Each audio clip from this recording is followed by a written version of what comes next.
Oke teman-teman, kita balik lagi di part yang kedua mengenai modul aset tetap. Di sini ada tabel kode BNN ya. Untuk lebih jelasnya lagi teman-teman, kita lanjut lagi ke next slide ya. Nah ini adalah mapping kode barang ke kode akun. Nah, gimana sih caranya gitu kan? Nah di sini ini ada golongannya teman-teman. Ada persediaan, tanah, peralatan, dan mesin. Urutannya adalah yang pertama itu adalah golongan, bidangnya, kelompok, subkelompok, sama sub-sub kelompok. Kalau kita melihat di slide sebelumnya, misal tanah, berarti kelompoknya kelompok tanah. Bidangnya bidang tanah, 01. 01 lagi lebih rinci lagi, kelompok kayak gitu. Nah, ini berlaku untuk seluruh BMN ya, barang milik negara. Seperti itu. Kita next lagi. Di dalam laporan keuangan, gitu kan, BMN dalam laporan keuangan itu kalau kita melihat ya sebelum penerapan basis akrual, maka BMN hanya mensupport pada neraca. Tapi ketika sudah melakukan basis akrual, teman-teman, maka mensupportnya neraca, LO sama LPE, teman-teman. Nah, kita langsung lihat ya, neraca itu seperti apa. Nah, ini di dalam penyajian dalam neraca, teman-teman. Di dalam neraca, aset itu dibagi menjadi 3, aset lancar, aset tetap, sama aset lainnya. Aset lancar itu misal persediaan, aset tetap itu misalnya tanah, peralatan, bangunan, gitu kan. Aset lainnya itu misal apa? Aset tetap yang dihentikan penggunaannya masuk aset lainnya ataupun intangible asset, seperti itu.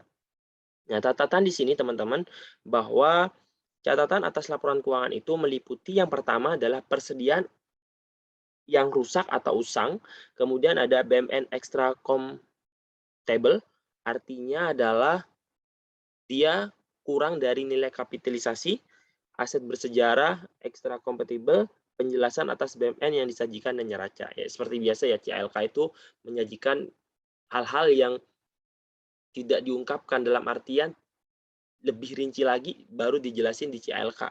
Di neraca misal aset tetap A gitu. Nah, rinciannya itu atau penjelasannya itu ada di CALK, teman-teman. Sama halnya kayak seperti biasa akuntansi-akuntansi seperti biasa. Nah, kemudian setelah di neraca di LO gitu kan. Di LO itu ada dua, kegiatan operasional sama non operasional. Seperti biasa kalau di kegiatan operasional kita akan melihat beban-beban pemakaian dari persediaan gitu kan, ataupun pemeliharaan dari aset tetap yang digunakan, seperti itu. Kemudian ketika kegiatan non operasional misal surplus atau defisit pelepasan aset non lancar atau beban atau pendapatan aset sesuai nilai persediaan. Itu di dalam LO teman-teman. Kemudian di dalam LPE itu ekuitas awal dan juga adanya perubahan kebijakan-kebijakan akuntansi ya kan. Misal ada koreksi nilai persediaan, selisih revaluasi aset tetap ataupun koreksi nilai aset tetap non revaluasi. Oke, kemudian kita akan masuk ke modul aset tetap, bahwa modul aset tetap ini adalah bagian dari Sakti yang berfungsi untuk menatausahakan, mengakuntansikan, dan pelaporan BMN berupa aset tetap dan aset tak berwujud.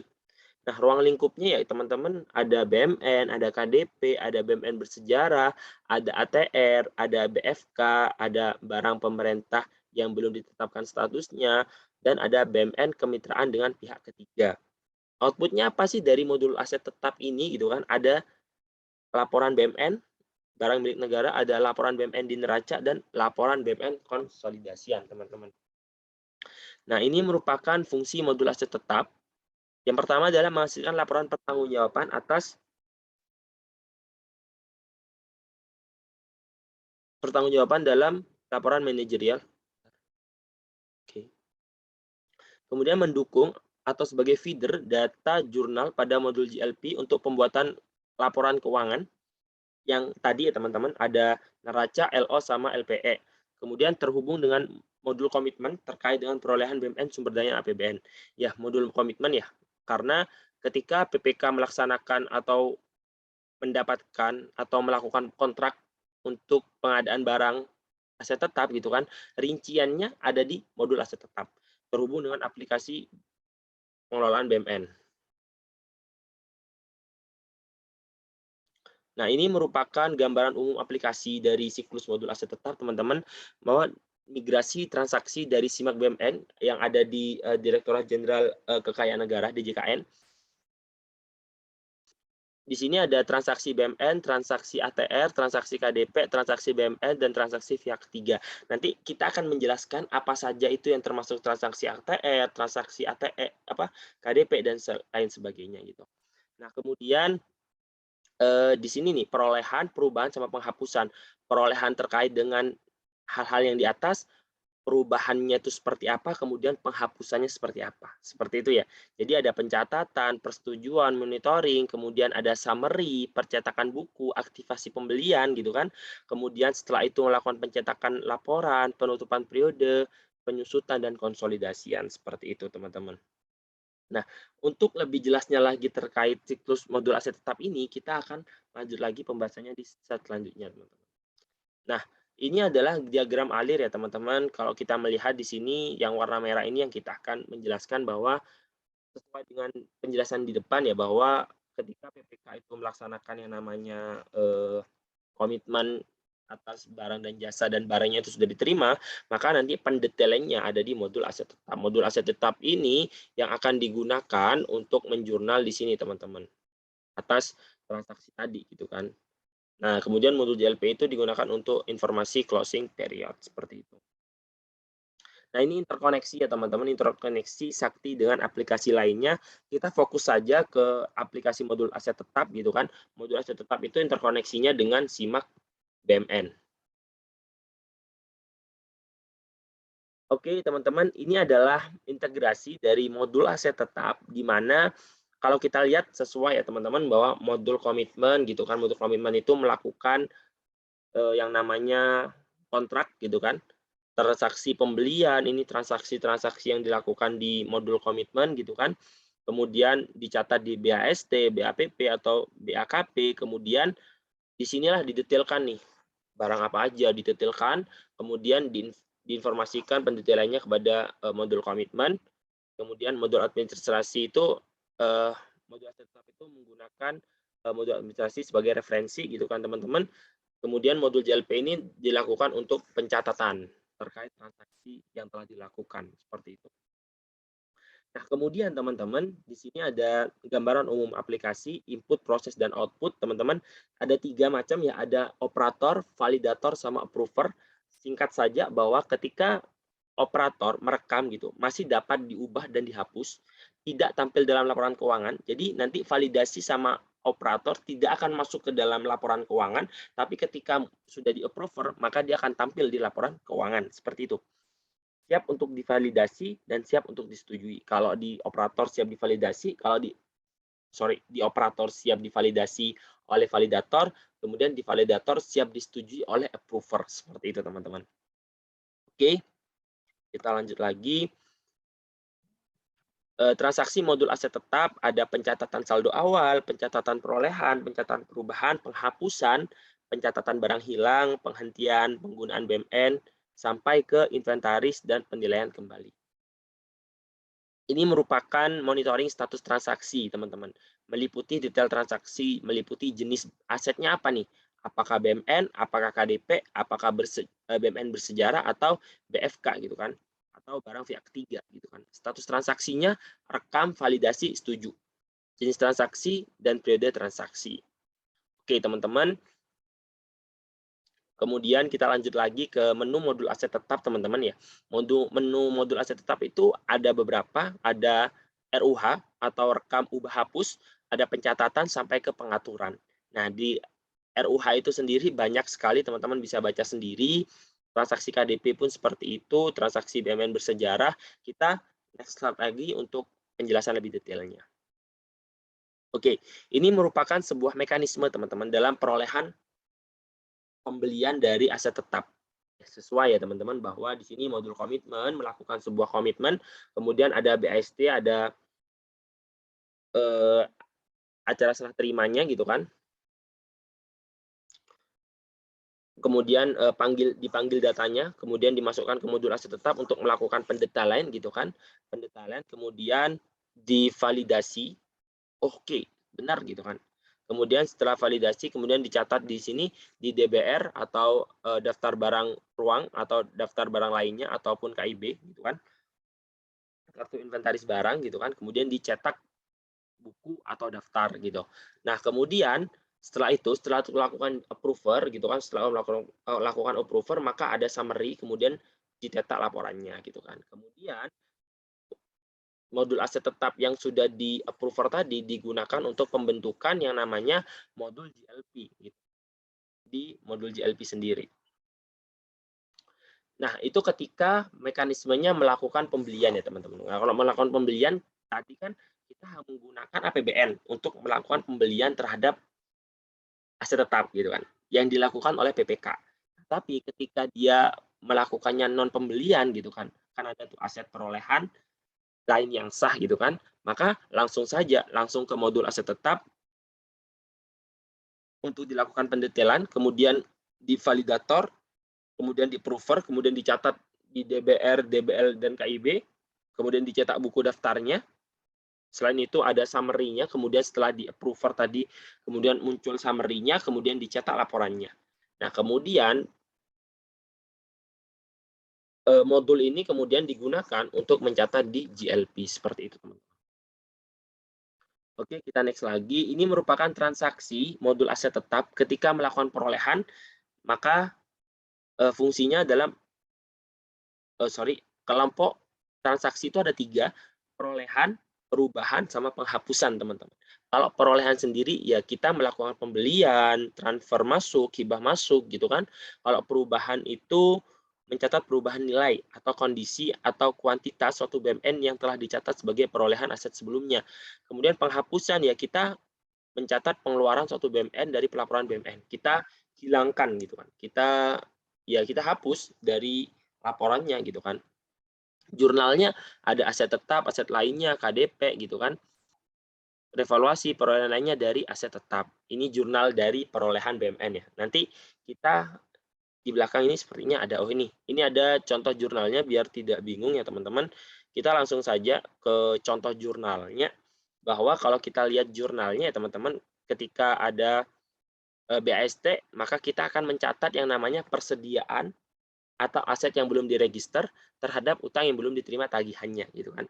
Kemudian ketika didetailkan gitu kan, ketika setelah diregister, maka akan dicatat persediaan apa terhadap persediaan aset yang belum diregister. Maka antara ini dengan ini akan dihapus.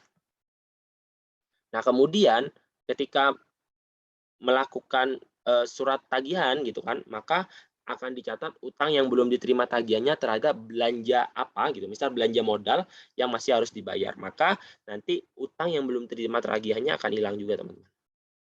Seperti itu. Nah, kemudian ketika sudah membayar terbitnya SP2D, maka belanja modal, misal belanja modal yang masih harus dibayar kepada dekel atau ditagihkan ke entitas lain. Maka ini juga hilang, teman-teman. Maka tinggal belanja apa gitu, belanja modal terhadap ditagihkan ke entitas lain gitu. Seperti itu ya, teman-teman. Ini merupakan transaksi barang milik negara. Simpelnya adalah di dalam transaksi ini ada perolehan, perubahan, sama dihapuskan atau penghapusan.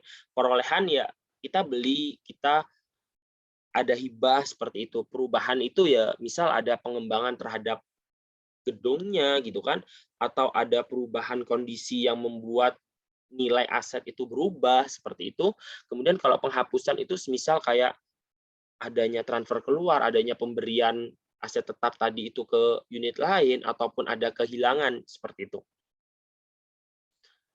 Sama halnya dengan transaksi barang milik negara, transaksi konstruksi dalam pengerjaan atau KDP pun seperti itu, teman-teman.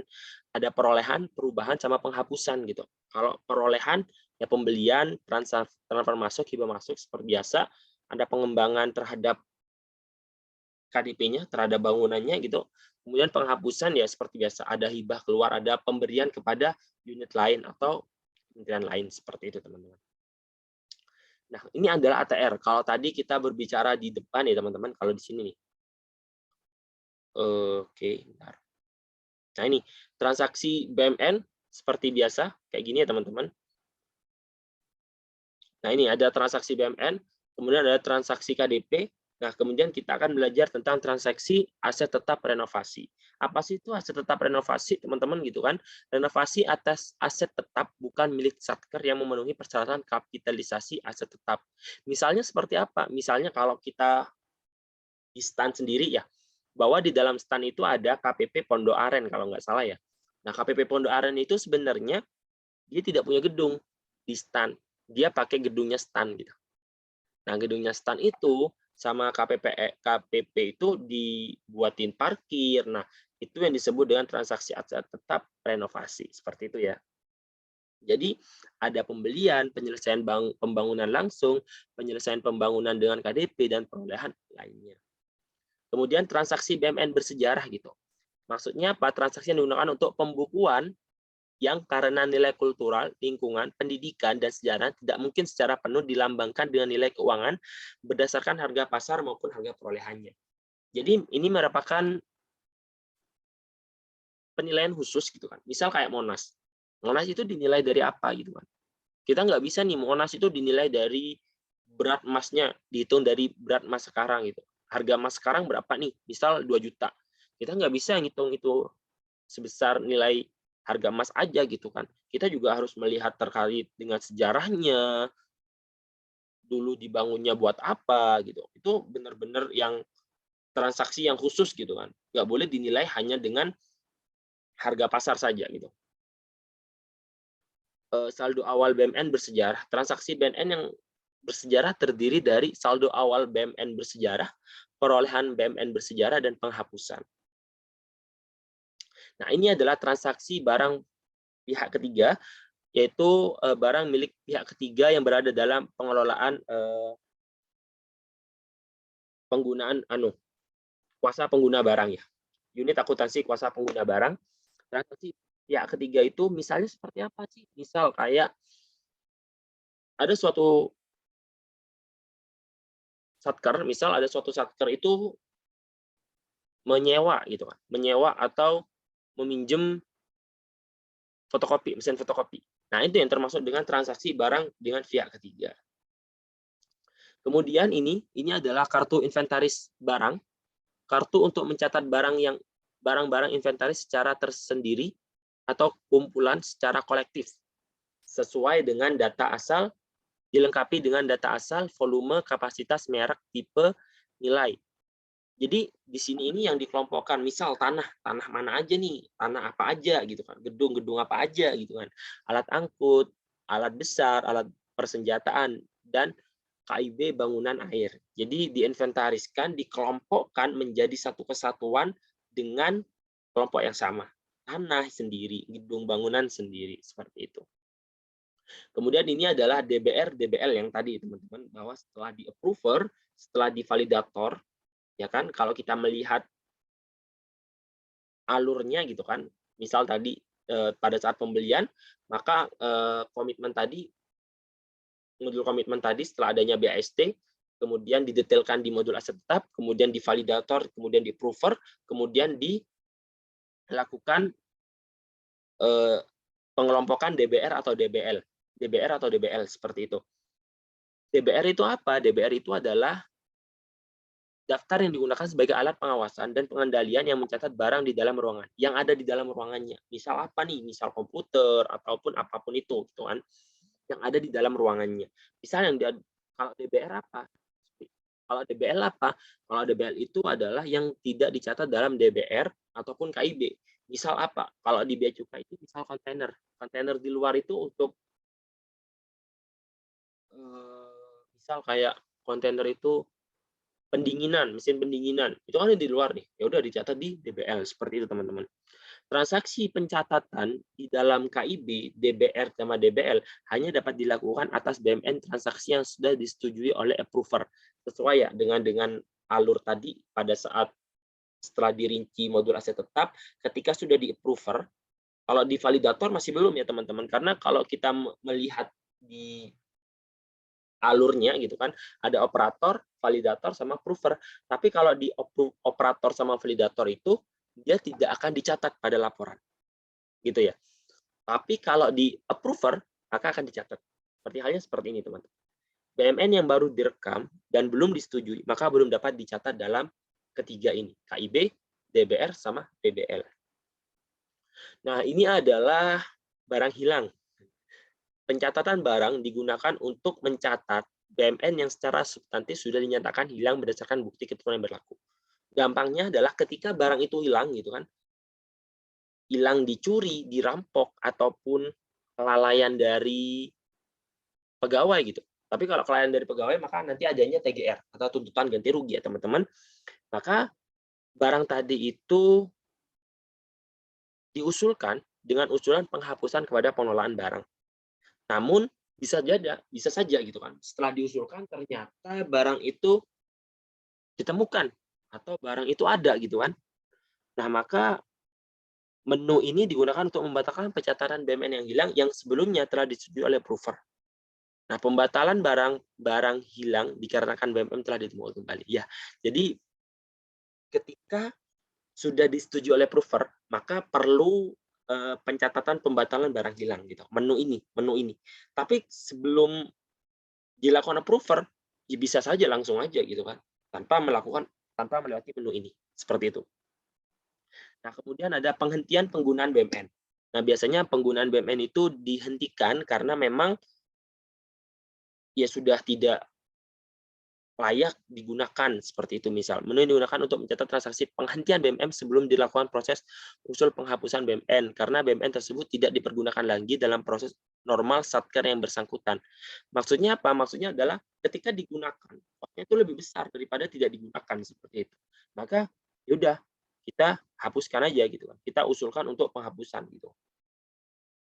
BMN yang telah dihentikan dari penggunaan berubah dari aset tetap menjadi aset lainnya. Benar ya, tadi aku udah jelasin bahwa ketika aset tetap itu dihentikan penggunaannya, maka direklas kepada aset lainnya. Nah, namun ketika dikembalikan gitu kan, ketika digunakan lagi karena barang tadi itu sudah diperbaiki, misal, maka nanti direklas lagi dari aset lainnya menuju ke aset tetap, seperti itu ya teman-teman. Kemudian ada penghapusan BMN. Nah, kalau penghapusan BMN, usulan penghapusan BMN tadi kan nih, setelah penghentian penggunaan, barang hilang gitu kan, maka ada usulan penghapusan ya kan? Ya kan ada usulan nih, usulan penghapusan BMN. Nah, penghentian BMN dari operasional pemerintah digunakan untuk mencatat BMN yang sudah dalam kondisi rusak berat atau hilang dan dihentikan dalam operasional pemerintah. Nah, usulan penghapusan menu ini digunakan untuk mencatat transaksi usulan penghapusan kepada pengelola barang berdasarkan surat usulan penghapusan baik berupa pemindah tanganan ataupun pemusnahan. Pembatalan barang yang akan dihapuskan. Menu ini digunakan untuk mencatat transaksi pembatalan transaksi usulan penghapusan kepada pengguna barang. Nah, ini adalah penghapusannya, teman-teman. Setelah diusulkan baru kita hapus, gitu kan? Menu ini digunakan untuk menghapus, gitu kan? Secara umum urutannya itu adalah perubahan kondisi BMN menjadi status rusak berat, kemudian penghentian dari penggunaan karena sudah rusak berat maka dihentikan penggunaannya, diusulkan kemudian dihapuskan. Seperti itu. Nah, BMN yang dapat dilakukan penghapusan adalah BMN yang diusulkan penghapusan dan telah disetujui oleh approver. Seperti itu ya. Jadi approver itulah yang bertindak apakah mau dihapus atau enggak kayak gitu. Nah, kemudian ini tutup buku, teman-teman. Seperti biasa ya, teman-teman, ketika memang sudah selesai maka kita tutup bukunya, seperti itu. Tutup buku transaksi BNN merupakan proses tutup buku saat periode transaksi BNN telah dinyatakan berakhir. Tutup buku transaksi BNN dilakukan sebelum modul JP melakukan periode tutup buku. Seperti biasa, teman-teman, di awal ketika modul JLP itu sudah tutup buku, maka seluruhnya tutup buku. Maka sebelum itu perlunya tutup buku dulu modul-modul yang lain, memastikan tidak adanya transaksi-transaksi yang kelewat. Nah, tutup buku periode Juni dan Desember akan membentuk penyusutan reguler semesteran. Jadi ada penyusutan semesteran. Kemudian apabila terdapat transaksi yang belum dicatat setelah tutup buku dilakukan, maka transaksi tersebut dicatat pada periode berikutnya. Buku buka periode modul aset tetap dilakukan dengan melakukan buka periode modul JLP. Apabila JLP sudah tutup permanen, tidak bisa dilakukan buka. Ya, kalau kita berbicara tentang JLP, ketika JLP itu sudah tutup permanen, maka yang lain juga akan otomatis tertutup gitu kan. Maka kalau mau buka modul aset tetap, maka di periodenya modul JLP masih terbuka, seperti itu. Nah, ini kita belajar tentang periode unaudit sama audit ya, teman-teman. Di periode 13 sama 14 kemarin, kita sudah belajar di sebelum UTS, bahwa transaksi periode audited adalah transaksi ketika periode Januari sampai Desember telah dilakukan tutup buku. Pencatatan transaksi periode unaudited diberikan kode periode 13 dan tanggal buku 31 Desember. Gitu. Periode audited itu di periode ke-14. Ini adalah summary database, teman-teman, di mana menu ini digunakan agar semua transaksi yang telah disetujui oleh approver dapat disajikan dalam laporan BMN menu cetak laporan. Jadi transaksi akan disajikan dalam laporan apabila telah dilakukan summary. Apabila belum dilakukan summary, maka transaksi belum masuk ke laporan menu cetak.